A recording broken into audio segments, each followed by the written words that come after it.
Isang sumagot si Li Yunzhao sa takot, nagsilbi ako sa Reyna Ina sa loob ng 50 taon. Sa malalim na palasyo, kakaunti lamang ang pinagkakatiwalaan ng Reyna Ina, at isa ako sa kanila. Mayroon ang Reyna Ina na malamang na may kaugnayan sa Evil Sky Pavilion. Pagkarinig nito, napukaw ang interes ni Lasho, naaalala ang lokasyon na ipinakita sa sinaunang balat ng tupa na mapa, na tunay na tumuturo sa imperial na palasyo. Maaari bang ang bagay na ito ay nasa loob talaga ng palasyo? Maaari bang ito ay isang hindi inaasahang kapalaran? Magpatuloy ka. Ang bagay na ito ay isang aklat na walang salita.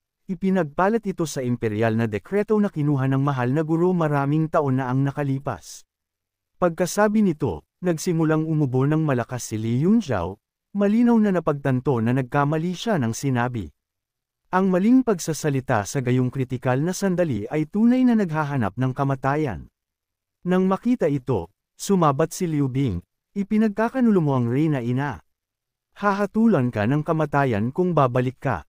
Umiling si Li Yunzhao, kaka-rating lamang ng iyong kamahalan sa banal na kabisera at maaaring hindi ninyo nauunawaan ang maraming bagay, mangyaring hayaan ninyo akong magpaliwanag.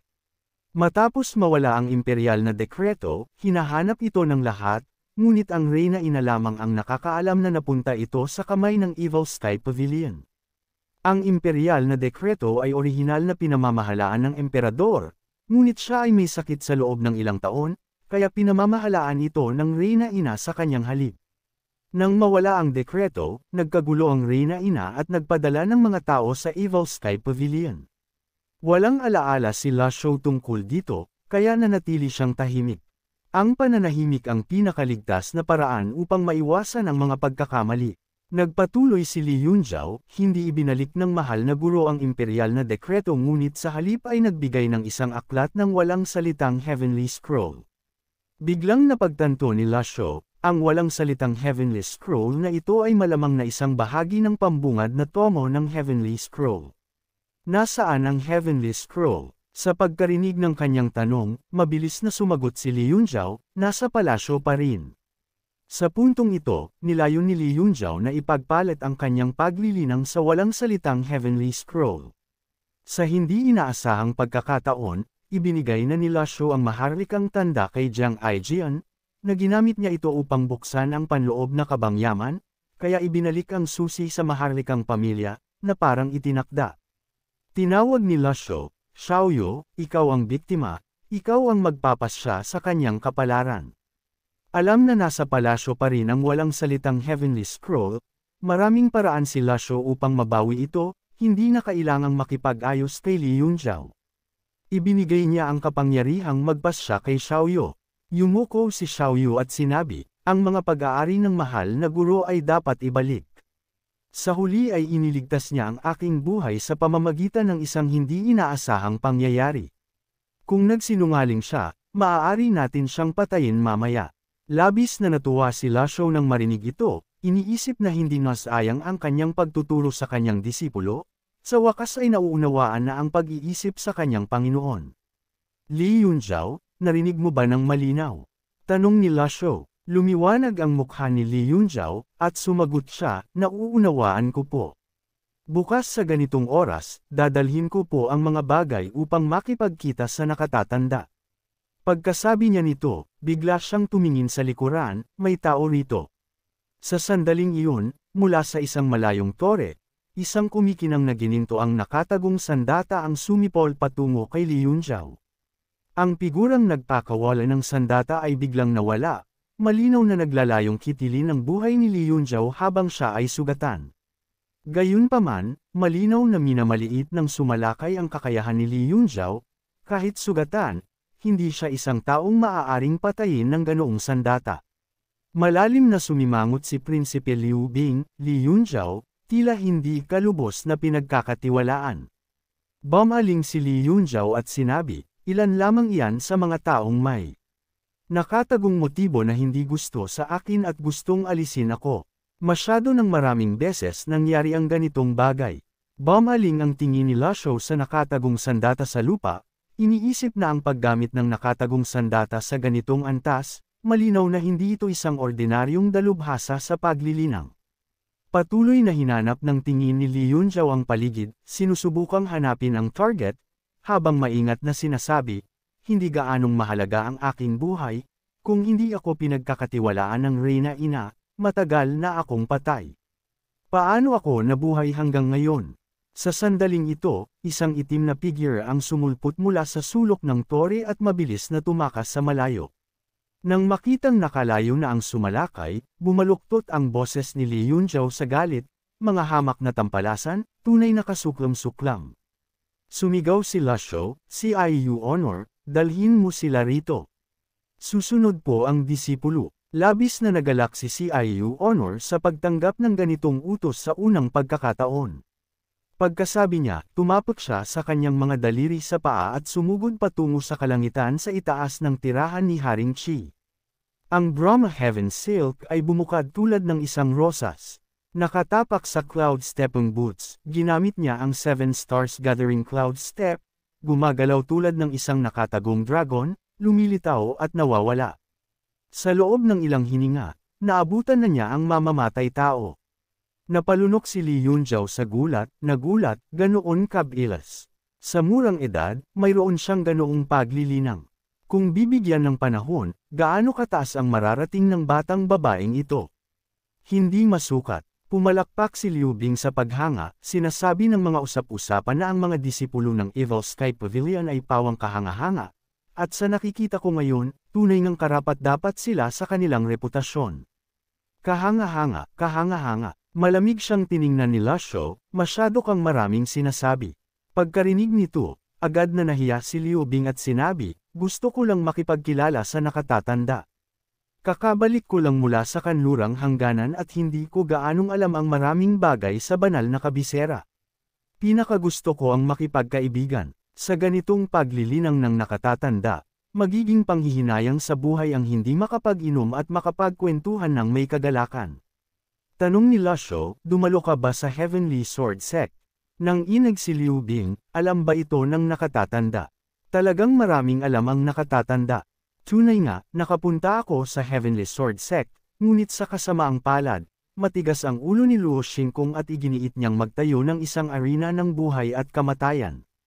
Sa kasamaang palad, hindi ito nagtapos ng maayos. Alam mo ba ang tungkol sa plataporma ng Lotus? Medyo narinig ko na mabait ang nakatatanda at maraming tagapaglinang ang inyong nailigtas. May mga usap-usapan sa labas na ang nakatatanda ay isang dakilang tagapagbigay at isang buhay na bodhisattva ng panahong ito. Sa tingin mo ba hindi ako dapat maging isang dakilang tagapagbigay?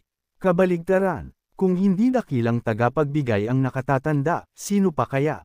Kung hindi gayon, matagal nang namatay ang mga tagapaglinang na iyon. Nakaramdam siya na ang usapan ay tumatakbo sa mapanganib na direksyon. Tila hindi madaling kaibiganin ang matandang demonyong si Ji, at maaaring masaktan niya ito anumang sandali. Nako, muntik na niyang sabihin na pinilit ng nakatatanda ang mga tagapaglinang na ito na magsalita ng mabuti tungkol sa kanya. Kahit na naniniwala siyang mas totoo ang bersyon na ito, hindi niya ito maaaring sabihin sa harap ng matandang demonyong si Ji. Bahagyang pinagsisihan ni Liu Bing ang pagpunta niya rito. Sa sandaling ito, lumapag si CIU Honor sa looban, hawak ang isang tagapaglinang na nakasuot ng itim. Prompt ng sistema, nahuli ang isang target. Nang nascent Divinity Tribulation Realm, ginawaran ng 200 merit points. Sumulyap si Li Yunzhao, nagulat, at sinabi, nasira ang dagat ng enerhiya, napakabagsik na babae. Yumuko si CIU Honor at sinabi, mahal na guro, nakaramdam ng pagkakamali ang inyong disipulo. Hindi po sinasadya, patuloy po siyang tumatakbo, kinailangan ko pong basagin ang kanyang dagat ng enerhiya sa isang suntok lamang. Ang pagsasabi ng pinakanakakatakot na mga salita sa pinakakalmadong tono, ito ba ang pinakabatang disipulo ng Evil Sky Pavilion? Kinailangang aminin ni Li Yunzhao, kailangan niyang muling suriin ang Evil Sky Pavilion at itama ang lahat ng kanyang nakaraang maling pag-aakala tungkol dito. Kahit na hindi na kaya ng matandang demonyong si Ji, lumaki na ang mga disipulong ito. Sino ang makakatiyak na sa siyam na disipulong iyon ay walang magiging ikalawa, o kahit na ikasyam na matandang demonyong si Ji? Tumango si Qin Jun, sa tingin ko ay matalinong ginawa ni Ginoong Ika-siyam. Huwag kalimutan, napakatusaw ng mga tampalasan, tanging ganitong pagtrato lamang ang hindi mabibigo. Pumuri si Lasho ng may kasiyahan, napakabuti. Humajijek si CIU Honor, bumukad ang kanyang puso, salamat po sa papuri, mahal na guro. Mas magsisikap pa po ako. Walang imnak sina Li Yunjiao at Prinsipe Liu Bing, iniisip na tila medyo kakaiba ang estilo. Pagkatapos ay lumapit si CIU Honor sa mamamatay tao, nakapamaywang, at nagtanong, sino ang nagpadala sa iyo? Kung hindi ka magsasalita, ibabalik kita sa Evil Sky Pavilion at ipapahirap kita sa aking ikatlo at ikaapat na kapatid. Maraming paraan ang aking ikaapat na kapatid para pahirapan ang mga tao. Hindi sumagot ang lalaking nakaitim, ngunit tahimik na naglabas ng isang bagay at isinubo ito. Pagkatapos ay agad na kumagat, nanlaki ang kanyang mga mata, at tumagilid ang kanyang ulo at namatay. Kinabahan si CIU Honor sa loob, ganoon ketekot. Mukhang inosenteng natarante si CIU Honor at mabilis na bumaling sa kanyang Panginoon, hindi po ako ang pumatay sa kanya. Nang makita ito, nagpaliwanag si Li Yunjiao, kinagat niya ang kanyang dila at nagpakamatay, may nakatagong lason siya sa kanyang bibig. Ang mga ganitong tao ay nabubuhay sa bingit ng kamatayan, nakatali ang kanilang ulo sa kanilang sinturon, handang magpakamatay kung mahuli ng kaaway. Umiling si Lasho at bumantong hininga, sayang naman, mas mabuti sana kung pinatay na siya ni CIU Honor ng direkta, kahit man lang sana ay may merit points bilang gantimpala. Hindi niya maiwasang magtaka, mali ba ang kanyang pagtuturo sa kanila. Malalim na bumantong hininga si Qin Jun, mas mabuti ng patay kaysa nakatakas. Pagkatapos ng lahat, inimbitahan ko si Li Yunjiao rito. Ngayon ay umaasa na lamang ako na hindi magsasalita ng walang katuturan si Prinsipe Liu Bing pagbalik sa imperial na lungsod. Nang papalapit na ang gabi, yumuko si Li Yunjiao at sinabi, nakatatanda, babalik po ako bukas. Falem po, hindi nagsalita si Lasho, na itinuring na pagkilala sa kanyang pag-alis. Tila medyo nahihiya si Prinsipe Liu Bing at nagtanong, dapat na rin ba akong umalis ngayon? Nang makita ang kanyang makapal na mukha, naalala ni Lasho si Jiang Aijian at naisip niya sa sarili, medyo kahawig mo nga siya. Nagtataka si Liu Bing at hindi niya maintindihan kung sino ang siya sa kanyang pahayag. Umiling si Lasho at bumalik sa loob ng bulwagan, mas mabuting huwag nang banggitin. Matagal nang nawala ng komunikasyon si Jiang Aijian. Ang huling pagkakataong natuntun siya ay sa pamamagitan ni Ming Shiren. Pagkatapos ng lahat, bilang isang prinsipe, hindi gustong makisali si Jiang Aijian sa mga usaping palasyo at malamang na hindi na babalik sa banal na kabisera. Nang susundan na sana ni Liu Bing si Lasho, hinarang siya ni CIU Honor, madilim na, bakit hindi ka pa umaalis? Hindi ba kailangan ng aking Panginoon na matulog? Pagkarinig nito, ngumiti si Liu Bing at sinabi, nakatatanda, kahit ano pa man, tunay kong nais makipagkaibigan pa. Huwag kang magmadali sa pagpapasya, mas mabuti ang may isang kaibigan pa. Magkikita pa tayo. Pagkasabi nito, umalis siya sa lugar. Hindi siya pinigilan ni Lasho. Hindi niya gustong makisali sa iba't ibang labanan ng kapangyarihan sa imperial na palasyo. Kaka-rating lamang ni Liu Bing mula sa hangganan, at hindi matatag ang kanyang pundasyon, maraming tao ang nagmamasid sa kanya. Ito ay maaaring mahinuha mula sa kanyang pagkukunwari bilang isang batang eunuch. Bumalik si CIU Honor sa tabi ni Xiaoyu, sumulyap sa kanyang elder brother, at naalala ang trahedyang naranasan ng kanyang elder brother, hindi niya maiwasang bumantong hininga, elder brother, iniisip ko ngayon.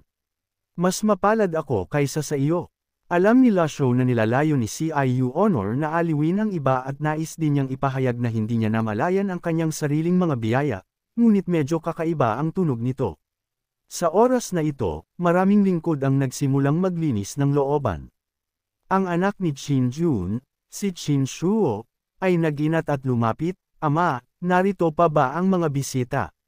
Sabi ni Qin Jun, huwag kang magpagala-gala ng walang layon. Nagtatakang tanong ni Qin Shuo, sino siya? Pagkarinig nito, tumingin si Qin Jun sa direksyon ng bulwagan at sinabi, Ang lugar na madalas banggitin ng iyong kapatid. Pagkarinig nito, agad na natigilan si Qin Shuo, na parang tinamaan ng kidlat.